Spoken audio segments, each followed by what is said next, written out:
देखो, film industry में आने से पहले किसी भी एक्टर की एक सोच होती है कि उसको आगे जाना है या फिर पीछे रह जाना है, क्योंकि ये इंडस्ट्री एक गेम की तरह है। अगर उस एक्टर ने सही वक्त पर सही पासा फेंक दिया तब वह अपने करियर को ऐसे ट्रैक पे लेके आ जाएगा जैसे उसने इंडस्ट्री में कदम रखने से पहले सोचा था। लेकिन कुछ एक ऐसे एक्टर होते हैं जो इस चुनौती का सामना करके अपना मुकाम हासिल कर लेते हैं, एंड कुछ ऐसे भी एक्टर है जिनकी एक गलती की वजह से उनका करियर डाउनफॉल की ओर चला गया है। अब आप उदाहरण के तौर पर अर्जुन कपूर को ही ले लो। एक ऐसा भी समय था जब अर्जुन कपूर को इंडिया की दो सबसे बड़ी फिल्मों का ऑफर मिला था, एक villain and Kabir Singh. Literally in दोनों फिल्मों को अर्जुन कपूर ने ठुकरा दिया। अब इस एक्टर की हालात तो हम सबको पता ही है, मतलब कोई भी डायरेक्टर इस बंदे को फिल्म में लेने से डरता है। अगर ये एक्टर उस समय सही फैसला लेता तो आज इनका करियर कुछ और ही होता, लेकिन नहीं, भाई को कुछ और ही मंजूर था। खैर, आज की इस वीडियो में मैं आपको 10 ऐसे इंडियन एक्टरों के बारे में बताऊंगा जिन्होंने इंडिया की बड़ी बड़ी फिल्मों को रिजेक्ट कर दिया। हालांकि उनके हालात अर्जुन कपूर के जैसा तो नहीं है, लेकिन एक समय के लिए उन्होंने भी कुछ ऐसी ही गलती की थी। बाद में उन एक्टरों को पछताना भी पड़ा। खैर, शुरुआत करने से पहले मेरी आपसे एक ही रिक्वेस्ट है कि अगर आपको इस वीडियो का थोड़ा सा भी पार्ट पसंद आ जाए तो वीडियो को लाइक कर देना। तो चलिए शुरू करते हैं। नंबर 10 पर है विजय देवरकोंडा। विजय देवरकोंडा को डियर कॉमरेड नाम की फिल्म ऑफर हुई। अब आप बोलोगे कि भाई विजय देवरकोंडा ने ऑलरेडी डियर कॉमरेड नाम की फिल्म कर रखी है जो यूट्यूब पर अवेलेबल है, लेकिन भाइयों यहाँ मामला कुछ और था। मतलब करण जौहर चाहते थे कि डियर कॉमरेड फिल्म का हिंदी रीमेक बने और उसमें मेन लीड विजय देवरकोंडा ही करे, लेकिन जब उन्होंने विजय देवरकोंडा को यह फिल्म दोबारा करने को बोला तब उन्होंने साफ साफ मना कर दिया। ऐसा इसलिए किया क्योंकि वो ऐसा नहीं चाहते थे कि उनकी ओरिजिनल फिल्म का कंपेयर रीमेक फिल्म से करे। मतलब उस टाइम कुछ ऐसे हिटर्स लोग सिर्फ इस ताक में बैठे हुआ करते थे कि कब कोई साउथ का एक्टर बॉलीवुड में एंट्री ले और कब वो उनका हेट फैलाए। इन सब का ध्यान रखते हुए ही विजय देवरकोंडा ने ये डिसीजन लिया, लेकिन ये डिसीजन विजय देवरकोंडा पर ही भारी पड़ गया क्योंकि नॉर्थ की जितनी भी ऑडियंस थी वो काफी उनसे नाराज भी हुई थी। लेकिन उसके बाद विजय देवरकोंडा ने बॉलीवुड की फिल्म लाइगर मूवी में भी काम किया जो बॉक्स ऑफिस पर पूरी तरीके से फ्लॉप हुई। इससे हम अंदाजा लगा सकते हैं कि उस टाइम ऑडियंस विजय पर कितनी ज्यादा नाराज हुई थी। नंबर 9 पर है रणवीर कपूर। रणवीर कपूर ने बाजीराव मस्तानी फिल्म का ऑफर ठुकरा दिया। ऐसा क्यों किया, इसके लिए हमको थोड़ा पीछे जाना पड़ेगा। देखो, ये बात है 2003 और 2004 के बीच की, जहाँ पर संजय लीला भंसाली ने एक सपना सोचा था बाजीराव मस्तानी के रूप में। उस समय भंसाली ने प्लान किया कि ये फिल्म बनाएंगे एक रॉयल इंटेंस लव स्टोरी के रूप में, और उनकी पहली पसंद थी सलमान खान एज बाजीराव और ऐश्वर्या राय एज मस्तानी। लेकिन दोनों के बीच पर्सनल डिफरेंस की वजह से यह प्रोजेक्ट वहीं का वहीं रुक गया। तभी संजय लीला भंसाली ने रणवीर कपूर को लॉन्च करने का प्लान बनाया और सीधा इस फिल्म का ऑफर लेकर रणवीर कपूर के पास गए, लेकिन रणवीर कपूर ने यह कहकर इस फिल्म को ठुकरा दिया कि मैं अभी इस रोल के लिए तैयार नहीं हूँ, क्योंकि उस टाइम रणवीर कपूर नए नए एक्टर थे। देखो, अब हम यहाँ तक आ गए हैं तो अब एक और रणवीर कपूर की सच्चाई सुन लो। 2005 में संजय लीला भंसाली की ब्लैक नाम की एक फिल्म आई थी जिसमें अमिताभ बच्चन और रानी मुखर्जी ने काम किया। तो उस फिल्म में रणवीर कपूर भंसाली के साथ असिस्टेंट डायरेक्टर के तौर पर काम कर रहे थे, और असिस्टेंट डायरेक्टर का काम होता है डायरेक्टर की हर एक बात मानना, जैसे एक्टर को क्यू देना, शॉट का सीक्वेंस तैयार करना, शेड्यूल मैनेज करना, डायलॉग रेडी रखना वगैरह वगैरह। और उस फिल्म का शूटिंग के दौरान ही भंसाली को यह ख्याल आया कि क्यों ना बाजीराव मस्तानी के लीड रोल के लिए रणवीर कपूर को ही अप्रोच किया जाए, बट रणवीर की ऐसी किस्मत कहां। नंबर 8 पर है सलमान खान। सलमान खान ने चक दे इंडिया फिल्म रिजेक्ट कर दी। ऐसा क्यों किया, इसके लिए हमको और पीछे जाना पड़ेगा। साल 2006 में जब यशराज फिल्म्स ने एक नया sports family drama film plan किया, उस वक्त फिल्म का नाम गर्ल्स हॉकी टीम था,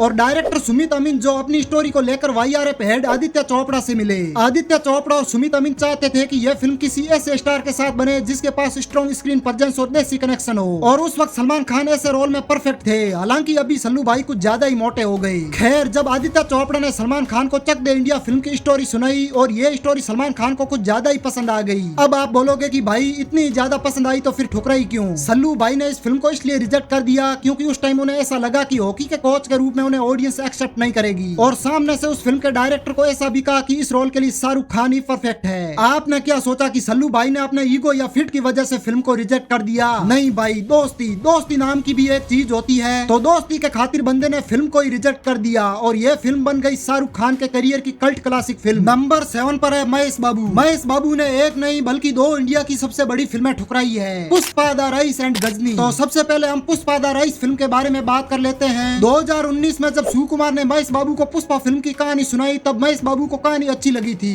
लेकिन फिर भी उन्होंने यह कहकर इस फिल्म को ठुकरा दिया कि इस फिल्म का जो कैरेक्टर है वो कैरेक्टर उन पर सूट नहीं करेगा। मतलब बड़ी बड़ी दाढ़ी, जंगली जैसा लुक और डिफरेंट डायलॉग डिलीवरी, ये सब महेश बाबू को जमा नहीं। मतलब उनका मानना था कि अगर वो इस फिल्म को कर लेंगे तो ऑडियंस उन्हें एक्सेप्ट नहीं करेगी। लेकिन फिर बाद में पुष्पा नाम का भवंडर आया और वो भवंडर बॉक्स ऑफिस पर किस तरह छाया वो तो हम सब लोगों को पता ही है। अब आते हैं गजनी फिल्म पर। तो इस फिल्म के डायरेक्टर AR मुरुगदास और महेश बाबू उस वक्त हिट के ऊपर हिट फिल्में दिए जा रहे थे। तभी मुरुगदास ने महेश बाबू को गजनी फिल्म की स्क्रिप्ट सुनाई आई और स्क्रिप्ट सुनते ही महेश बाबू ने इस फिल्म को रिजेक्ट कर दिया। ऐसा इसलिए किया क्योंकि इस फिल्म में उन्हें 15 minute memory loss, violent breakdown, bold look और 3-4 और ऐसे ही कुछ सीन थे जो महेश बाबू को पसंद नहीं आए और सीधा ही ना बोल दिया। मोटा मोटा बोले तो भाई 2 बड़ी बड़ी फिल्मों को रिजेक्ट करके बैठा है। मतलब महेश बाबू को इंडिया की सबसे बड़ी फिल्म को रिजेक्ट करने वाला रिजेक्ट स्टार भी बोल सकते हैं। नंबर 6 पर है अक्षय कुमार। काफी लोगों को यह पता नहीं होगा कि भाग मिल्खा भाग फिल्म सबसे पहले अक्षय कुमार को ऑफर हुई थी, जिसे अक्षय कुमार ने रिजेक्ट कर दी। अब ऐसा क्यों किया उसकी भी एक अलग कहानी है। देखो 2011 में राकेश मेहरा ने अक्षय कुमार को ध्यान में रखते हुए भाग मिल्खा भाग फिल्म की स्क्रिप्ट लिखी, लेकिन उससे पहले इस फिल्म के डायरेक्टर मिल्खा सिंह से मिले और जब मिल्खा सिंह से पूछा गया कि आप अपनी फिल्म में किस एक्टर को देखना चाहते हो, तभी मिल्खा सिंह ने बोला कि मैं मेरी फिल्म में अक्षय कुमार को लीड रोल में देखना चाहता हूँ। अब आप सोच रहे होंगे कि इतनी रिक्वेस्ट करने के बाद भी अक्षय कुमार इस फिल्म को क्यों नहीं करना चाहते, क्या उन्हें भाग मिल्खा भाग फिल्म की स्टोरी पसंद नहीं आई? तो बात ऐसी नहीं है भाई लोग, क्योंकि उस टाइम अक्षय कुमार एक साल में कुछ ज्यादा ही फिल्में कर रहे थे, जिसमें rowdy Rathore, special 26, oh my God, खिलाड़ी 786 जैसी फिल्में शामिल थी। और भाग मिल्खा भाग फिल्म के डायरेक्टर चाहते थे कि अक्षय कुमार अपने डेडिकेशन के साथ लगभग 1 साल तक उनके पास रुके, क्योंकि उस रोल के लिए एक्टर का एथलेटिक ट्रांसफॉर्मेशन करना जरूरी था। इसलिए डेट इश्यू होने के कारण अक्षय कुमार ने भाग मिल्खा भाग फिल्म को रिजेक्ट कर दिया। नंबर 5 पर है प्रभास। क्या आपको पता है कि प्रभास ने पद्मावत जैसी बड़ी फिल्म को करने से मना कर दिया?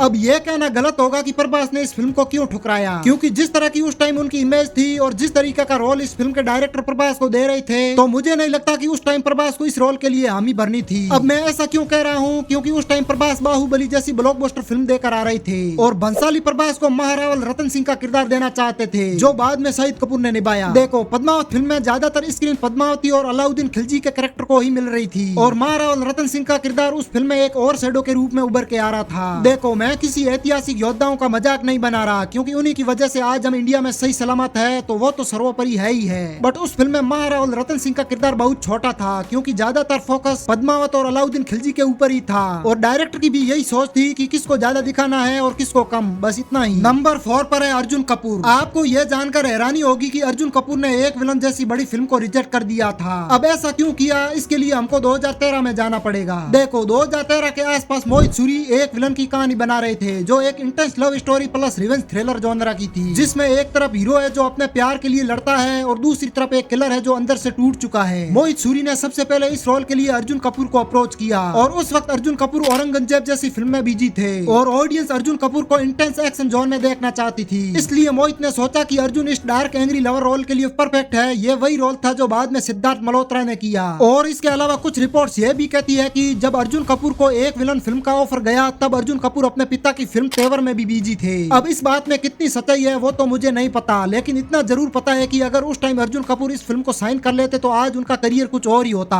नंबर 3 पर है रवि तेजा। अब यह कहना गलत नहीं होगा कि रवि तेजा के द्वारा गब्बर सिंह फिल्म का ठुकराना उनके करियर की वन ऑफ द बिगेस्ट गलती थी। अब ऐसा उन्होंने क्यों किया, क्योंकि उस वक्त रवि तेजा की बैक टू बैक फिल्में चल रही थी। वीरा, मीरा पकाए, ध्रुवा और देवड़ू चेसीना मानुसलू एक के बाद एक फिल्में शूट हो रही थी। मतलब वो हर 3-4 महीने में एक के बाद एक फिल्में निपटा रहे थे। अब गब्बर सिंह फिल्म की शूटिंग उन फिल्मों के बीच करनी थी। अब रवि तेजा के पास इस फिल्म को करने के लिए बिल्कुल भी टाइम नहीं था, क्योंकि ऑलरेडी उनकी 3-4 फिल्में शूट हो रही थी और ऊपर से रवि तेजा ने ऑलरेडी विक्रमाकुडू, मीरा पकाई जैसी फिल्मों में मास पुलिस टाइप रोल कर चुके थे और इस फिल्म की कहानी भी कुछ इस टाइप की थी। और उस टाइम उनको ऐसा भी लगा होगा कि बार बार सेम रोल करने से ऑडियंस उनसे बोर ना हो जाए, यहीं से रवि तेजा मात खा गए। और ऊपर से यह फिल्म सल्लू भाई की दबंग फिल्म की रीमेक थी और उस टाइम उनको भी ऐसा लगा होगा कि कहीं ऑडियंस उन्हें सलमान खान से कंपेयर ना कर बैठे, इसलिए उन्होंने ये रिस्क नहीं लिया। नंबर 2 पर सूर्या। सूर्या ने एस.एस. राजामौली की one of the biggest film Baahubali film को करने से मना कर दिया था। जब एस.एस. राजामौली बाहुबली फिल्म की स्क्रिप्ट को लेकर सूर्या के पास गए और उनको सुनाई। अब इसमें एस.एस. राजामौली ने सूर्या के सामने 2 प्रस्ताव रखे, पहला बाहुबली का रोल और दूसरा भल्लाल देव का रोल, लेकिन इसमें से सूर्या ने एक भी रोल कंसीडर नहीं किया। सूर्या ने ऐसा क्यों नहीं किया, क्योंकि उस टाइम राजामौली किसी भी एक्टर से 5 साल मांग रहे थे। मतलब वो ये कह रहे थे कि तुम मुझे 5 साल दो, मैं तुझे पूरा पैन इंडिया स्टार बना दूंगा। यहीं से सारे एक्टर अपनी पीठ दिखाकर भाग जाते थे, लेकिन सूर्या के केस में ऐसा नहीं था, क्योंकि वो ये फिल्म करना चाहते थे, लेकिन वो ऑलरेडी 2 फिल्में साइन कर चुके थे। अब आपको पता ही है कि जब भी कोई एक्टर फिल्में साइन कर लेता है तो उसके साथ कैसा व्यवहार होता है। ये तो आपने beds of Bollywood web series में देख ही लिया होगा। नंबर 1 पर शाहरुख खान। विदु, विनोद चोपड़ा और राजकुमार हिरानी ने जब मुन्ना भाई MBBS फिल्म बनाई, तब उनकी पहली पसंद शाहरुख खान थे मुन्ना भाई के रोल में, क्योंकि उस फिल्म का टोन हल्का फुल्का इमोशनल और फनी था और शाहरुख खान उस वक्त कल हो ना हो, देवदास जैसी फिल्मों में ऑलरेडी ऐसे रोल कर चुके थे और हिरानी को लगा कि शाहरुख खान का चार्म प्लस कॉमेडी टाइमिंग इस रोल के लिए परफेक्ट रहेगा। लेकिन जब राजकुमार हिरानी ने शाहरुख खान को ये स्क्रिप्ट सुनाई तब उनको ये स्क्रिप्ट इतनी अच्छी लगी कि वो इस फिल्म को करना चाहते थे। लेकिन उस वक्त शाहरुख खान की बैक सर्जरी हुई थी और डॉक्टरों ने ये भी कहा था कि हेवी फिजिकल वर्क करना यानी यमराज को अपने पास बुलाने के जैसा होगा। इसलिए मुन्ना भाई का रोल भी एनर्जेटिक था और फिजिकल भी था, इसलिए शाहरुख खान ने इस फिल्म को करने से मना कर दिया। लेकिन शाहरुख खान ने इस फिल्म के डायरेक्टर ईरानी को यह भी कहा कि इस रोल के लिए संजय दत्त परफेक्ट है, क्योंकि जिस तरह का उस फिल्म में मुन्ना भाई का किरदार था वैसा ही रियल लाइफ में संजय दत्त के कैरेक्टर को शाहरुख खान ने ऑलरेडी पहले ही पहचान चुके थे। बस फिर क्या, फिर राजकुमार ईरानी ने संजय दत्त को ट्राई किया और संजय दत्त ने इस रोल को आइकॉनिक बना दिया। इसके अलावा कुछ दिन पहले एक रूमर्स फैला था कि सुकुमार की फिल्म सालार के लिए उनकी पहली चॉइस प्रभास नहीं बल्कि शाहरुख खान थे। अब इस बात में कितनी सच्चाई है ये तो आप कमेंट करके बताओ। बाकी अगर इस लिस्ट में कोई ऐसा एक्टर छूट गया हो जिसने सबसे बड़ी फिल्म रिजेक्ट की है तो उसका भी नाम आप कमेंट में मेंशन कर दो। इसके दूसरे पार्ट में मैं जरूर उसको कैप्चर करूंगा।